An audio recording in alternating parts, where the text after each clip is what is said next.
সুপ্রিয় শিক্ষার্থী, আসসালামু আলাইকুম। আশা করি সকলেই ভালো আছেন। সবাইকে আজকের ক্লাসে স্বাগতম।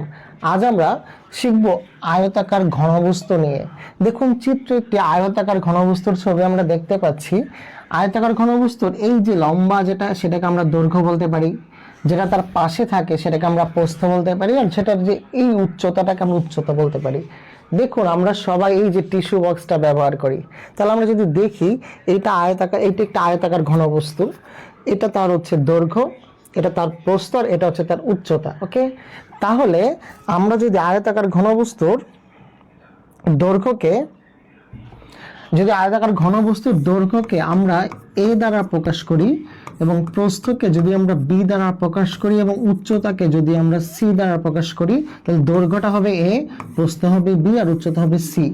যদি এগুলো দ্বারা প্রকাশ করি, তাহলে আমাদের চাকরি পরীক্ষায় আয়তাকার ঘনবস্তু নিয়ে যে প্রশ্ন আসে, সেই প্রশ্নগুলোর জন্য আমরা এই সূত্রগুলো একটু পাবো। আপনি দেখুন, আয়তাকার ঘনবস্তুর এই তিনটি জিনিস আমাদেরকে বের করতে হয়।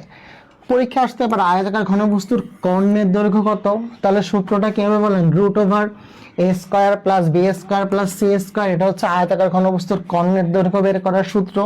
প্রশ্ন আসতে পারে আয়তাকার ঘনবস্তুর সমগ্র তলের ক্ষেত্রফল বের করার সূত্র, তাহলে সূত্রটা হবে 2 × ab + bc + ca। আর সবচেয়ে ইম্পর্টেন্ট, আয়তাকার ঘনবস্তুর আয়তন, ভেরি ভেরি ইম্পর্টেন্ট, এটা পরীক্ষা অনেক আসে। আয়তাকার ঘনবস্তুর আয়তন বের করার সূত্র হচ্ছে a × b × c। তাহলে a মানে জন্য কি ছিল? আমরা বাংলায় এটাকে বলতে পারি দৈর্ঘ্য গুণ প্রস্থ গুণ উচ্চতা। তাহলে সূত্রগুলো আমরা একটু আরেক নজরে দেখে নেই। আয়তাকার ঘনবস্তুর কর্ণের দৈর্ঘ্য √a² + b² + c²। সমগ্র তলের ক্ষেত্রফল, এর সূত্র হচ্ছে 2 × ab + bc + ca। এবং আয়তনের সূত্র হচ্ছে a × b × c, বা দৈর্ঘ্য গুণ প্রস্থ গুণ উচ্চতা। তাহলে আমরা যদি একটা অঙ্ক দেখি তো এই অঙ্কটা দেখুন, এটি 49 BCS বা 48 BCS এসেছিল। অঙ্কটা আমরা একটু দেখি। বলেছে একটি চৌবাচ্চা। তাহলে বলুন, একটি চৌবাচ্চা মানে কি? চৌবাচ্চা মানে আয়তাকার ঘনবস্তু। আমরা একটু আগে একটা চিত্র দেখলাম। তাহলে চৌবাচ্চা মানে হচ্ছে আয়তাকার ঘনবস্তু, যার দৈর্ঘ্য প্রস্থ এবং উচ্চতা দেয়া আছে 3, 4 এবং 5 মিটার। তাহলে বলেছে এটাতে কত লিটার বিশুদ্ধ পানি ধরে। তাহলে আমরা এই চৌবাচ্চাটির আয়তন বের করে ফেলি। আমরা জানি আয়তাকার ঘনবস্তুর আয়তন বের করার সূত্র কি? বলেন a × b × c। তার মানে সুতরাং এই চৌবাচ্চাটার বা আয়তাকার ঘনবস্তুটার আয়তন কি হবে?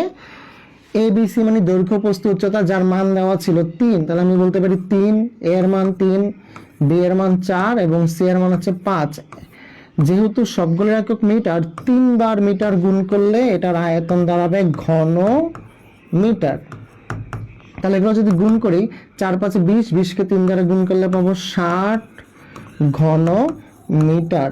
তাহলে আপনারা বলুন, এই যে ছোটবেলা আমরা পড়েছিলাম 1 ঘন মিটার, 1 ঘন মিটার, আমরা জানি 1 ঘন মিটার, 1 ঘন মিটার বিশুদ্ধ পানির ওজন হচ্ছে 1000 লিটার।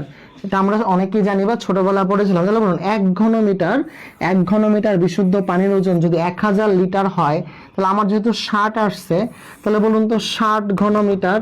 সুতরাং 60 ঘন মিটার বিশুদ্ধ পানির ওজন কত হবে?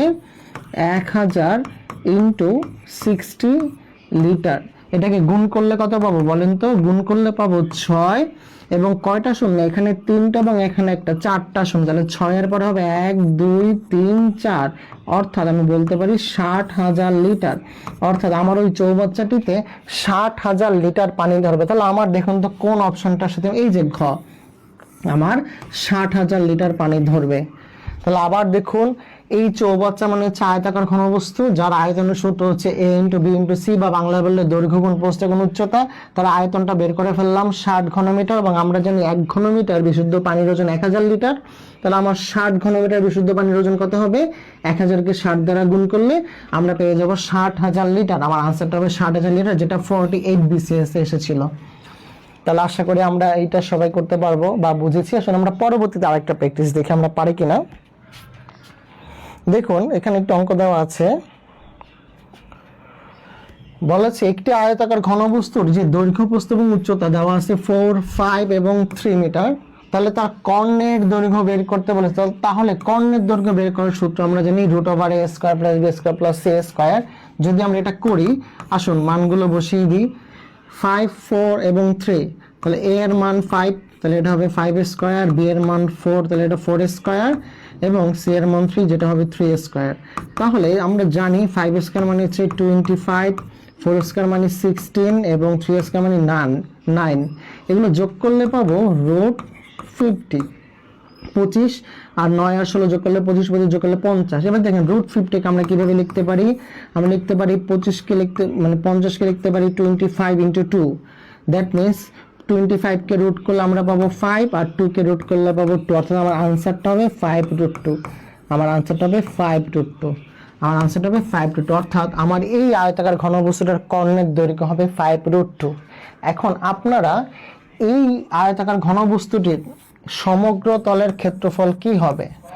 সমগ্র তলের ক্ষেত্রফল কত হবে এটি আপনারা বের করে, সমগ্র তলের ক্ষেত্রফল কত হবে এটি আপনারা বের করে আমাদেরকে কমেন্টস করেন। সমগ্র এই আয়তাকার ঘনবস্তুটির সমগ্র তলের ক্ষেত্রফল কত হবে সেটি আপনারা বের করে কমেন্টস করবেন। আমরা দেখব কে কে এটা সঠিক উত্তর করতে পারেন। আমাদের সাথে যুক্ত হওয়ার জন্য সবাইকে অসংখ্য ধন্যবাদ। আর যারা স্বাস্থ্য সহকারীতে পরীক্ষা দিবেন, আমাদের স্বাস্থ্য সহকারী অনলাইন লাইভ ব্যাচ চলমান, 50% অফারে বর্তমানে 750 টাকায় ভর্তি চলছে। যারা যারা ভর্তি হবেন আমাদের ইনবক্স করবেন। Thank you. আসসালামু আলাইকুম।